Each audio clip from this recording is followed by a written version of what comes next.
Hi, I'm Julie Ramage. I'm the cognitive behavioural therapist working within the occupational health team in EHSS at the University of St Andrews. These videos are aimed at supporting mental health and well-being at this time of coronavirus. In this video, I'll be talking about how to establish a healthy work-life balance when working from home. Work-life balance can be difficult to achieve at the best of times. Many of us are working from home at the moment, some for the first time, and many of us more extensively than usual. While there's benefits to working from home, there are also some major challenges, and one of those key challenges can be how to balance home life alongside work, or work alongside what's going on at home. Some of the areas I'll be looking at include planning, space and time, routine, expectations of self and others, communication, and reflection. Whenever there's a major change in working practices, it's useful to make a kind of plan. What are we trying to achieve? What's feasible? What do we need? Where are the difficulties? What could go wrong or get in the way? How will we know if we're getting things right?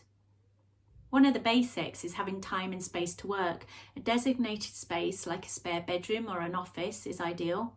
And in that case, the distinction between work and life is achieved by only going into that room to work and by taking breaks outside of the space.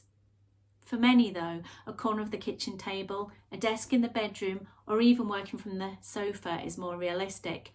And you might find yourself vying for space with other members of the household who are also trying to homework or study from home or homeschool. Whatever the reality, some form of boundaries is really useful. That might be a system of signs to show yourself and others that you're working, so a traffic light system, for example. You might have different levels, from strictly do not disturb for meetings through to knock first, proceed with caution, and so on. Also, you might have signs to show that you're taking a break or that you've clocked off for the day. If you're sharing with others, then plan times for when each of you are working. You might establish a shift system or have hot desking, or choose core working times when everyone's working, depending what's going to work for you. A routine of some kind is useful. The temptation when working from home is to take advantage of the flexibility. And while working in pyjamas is not the end of the world, there's a risk that if you don't make a distinction between working time and leisure time, that you're going to achieve neither very productive work nor get a proper break. Many people find that routine gives them a sense of safety and purpose that can be reassuring at this time as well. Don't forget to include leisure and home life into your routine. Include the daily exercise, walks, time in the garden, pursuing hobbies, catching up with friends, some time for relaxation, for watching the news, and for just chilling out. Consider your expectations of yourself and others at this time. Can you really expect to do a full 8-hour day at work and homeschool children? How much of your work can you realistically achieve at home? Can you expect your family to give you absolute peace and quiet for the full working day? But equally, is it too much to ask that they stop playing the guitar when you are on a conference call? Give yourself a break. This isn't necessarily the time to expect yourself to reach your peak productivity. Remember, we're all facing difficult, worrying and frightening times. Do acknowledge that. Part of playing our part at the moment is staying safe, so whether that means staying safe at work or being safely out of the way at home, try to let go of perfect and do what you can. Communication is really important. Formal meetings are likely to be going ahead, maybe through Teams or Skype, but you might feel more left out of communications than usual, or you might feel that you're missing the informal chat and banter of being in the office or in the workplace. Although it feels unnatural, when you're working from home, it can be useful to plan more of these informal communications. So things like virtual coffee breaks can be good.